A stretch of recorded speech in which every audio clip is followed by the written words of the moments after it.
Gemini season 1 month forecast for the ascendant, the sun or the moon, across the 20th or the 21st of May, depending on where you live. The sun returns to your sign after an 11-month absence.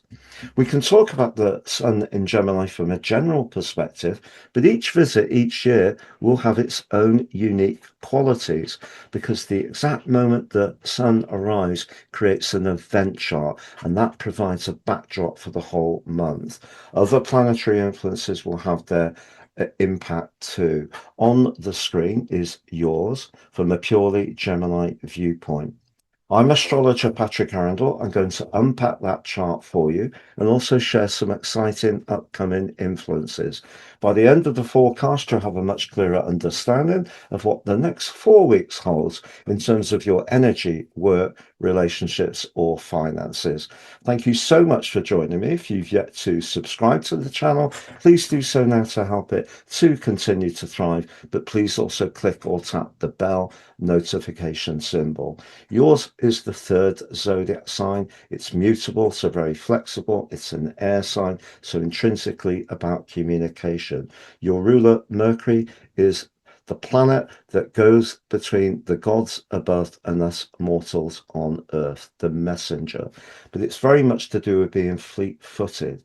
Your rapid take on situations is the stuff of astral law and can often be quite mischievous, but actually you're really interested in exchanges, and those exchanges are often very observant, can be to do with current affairs, can be to do with more humorous observations. It can just be being very bright and sparkly, but this year the reception committee includes Uranus for the first time in 78 years in Gemini, but also your ruler Mercury. The sun's arrival here and combination with Uranus, which occurs the day after a Cazimi, the first since 1948, brings a particular effervescence and sparkle to the start of this new Gemini season. So if you're feeling an excitement, it really wouldn't be a surprise. But the first house is very much about where we initiate. It can be where we start something fresh, but it can also be where we inject extra enthusiasm and dynamism into something that's ongoing that we're really invested in. And the thing with Uranus is very much about innovation, but it's also very much about freedom.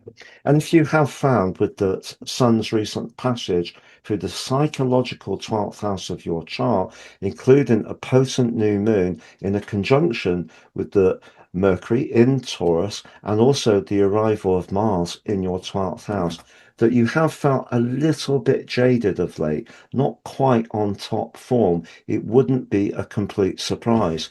You may have just withdrawn a little. You may have felt much more sensitive, but now you can feel reinvigorated. And that energy can really start to see you grabbing life and taking it forwards at pace. So, what do we make of that conjunction with the Sun and Uranus? Well, do check out my deep dive forecast for that. That's 78-year solar return Cazimi. But essentially, if there is something you want to do that requires you to liberate yourself, perhaps from an old way of thinking, perhaps some regular patterns that may have served you well but have become stale. It's time to release that and really embrace fresh approaches. But what you've also got, if you are starting afresh, Mercury, which can be such a nimble thinker, is actually in a very solid link with Saturn, a sextile. So even if you are starting afresh, that aspect is giving you encouragement to plan, to structure things in a very thoughtful way so that the idea is sustainable for the longer term.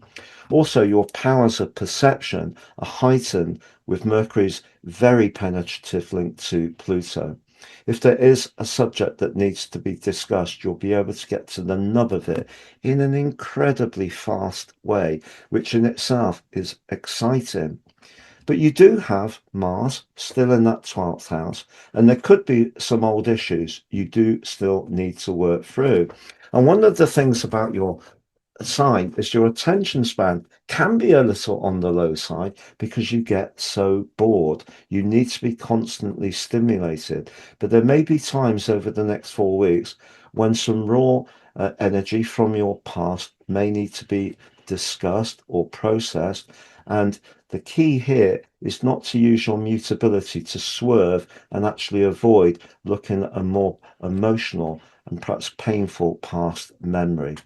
What you do have very much in your corner, however, Gemini, is Venus.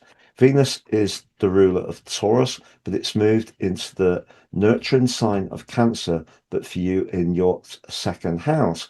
And it's possible that what comes up from the past is actually old skills, experiences, and knowledge, or even contacts, which can be refreshed and applied in a new adaptive way in the here and now. So that's tremendous as far as boosting your finances. Also, Jupiter, the planet of fortune, in your second house, but in a gorgeous conjunction with the moon.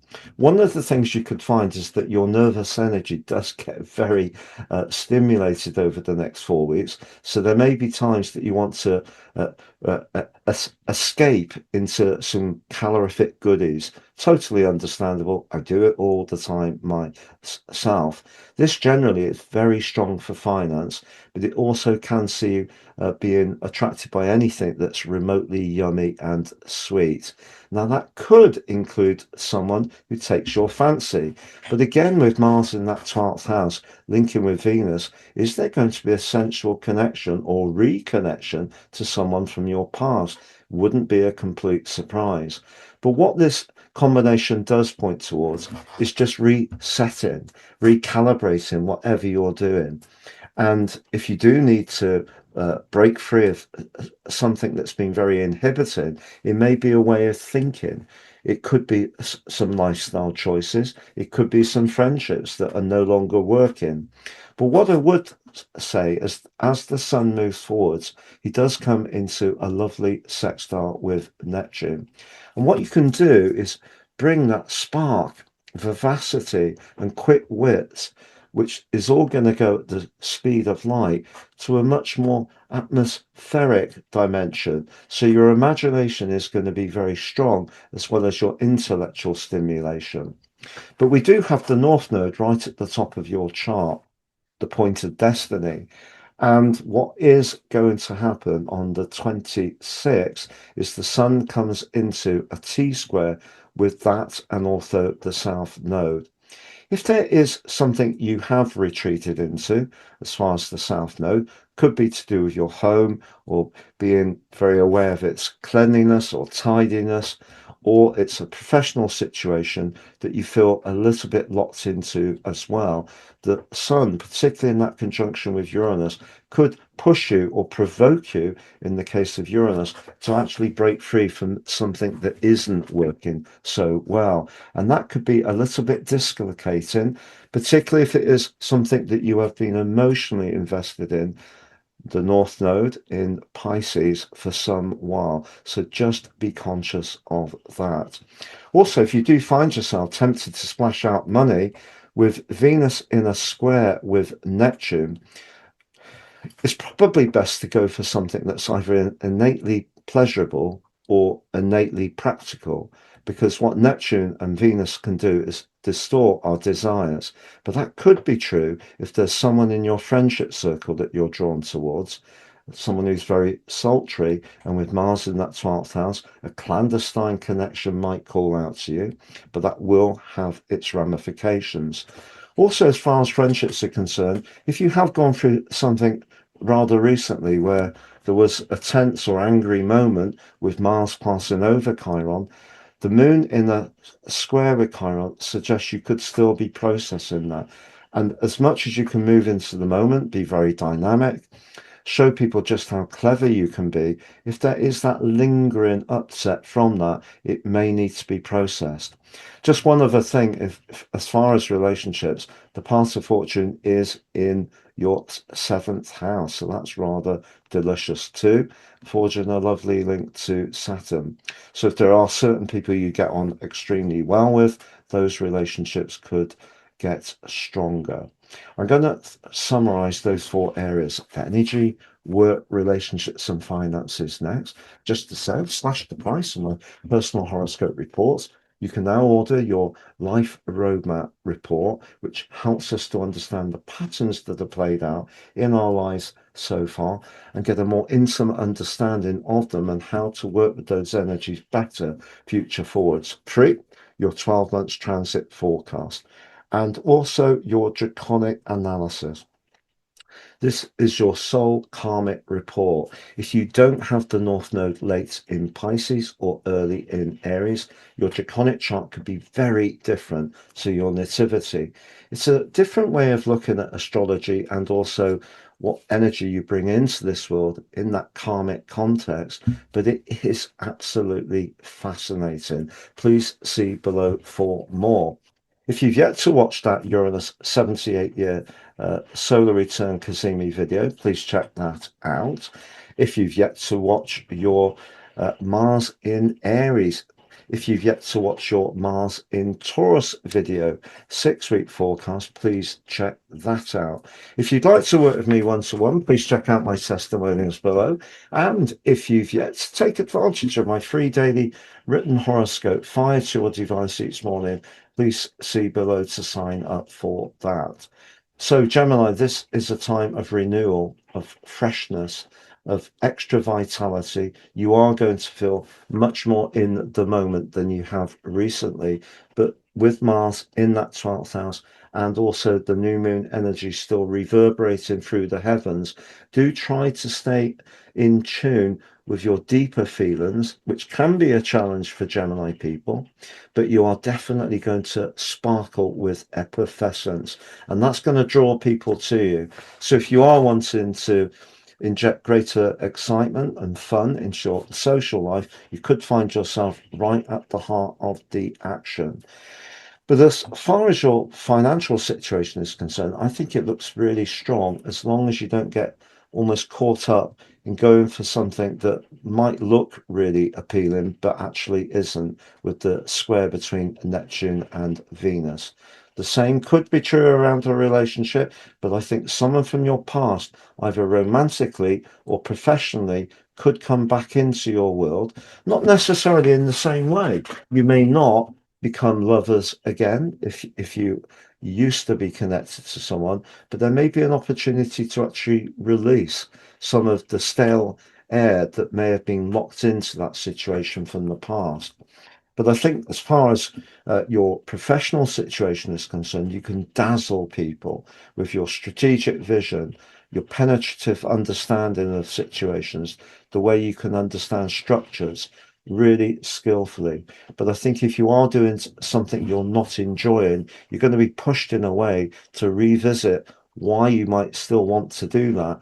And Uranus is going to keep urging you to get in touch with the most authentic part of your individuality. Even if you already feel you are, there may be just little slithers around the edges where you could show a little bit more confidence in doing your own thing. As far as energy is concerned, Mars in the 12th house will see your moods rather up and down over the next 4 weeks. There's going to be some brilliant moments, I feel, but there may be ones where your anger comes up, or at times you could feel sad. So that may feed into your energy as well. As far as your romantic situation is concerned, I think that link between Venus and Mars is intriguing. It could see things get very, very sensual indeed. But the thing you need most of all, of course, is lots of mental stimulation. So do bear that in mind if you encounter new people. It's been a pleasure being with you, Gemini. All the best for the next 4 weeks, and look forwards to seeing you again soon.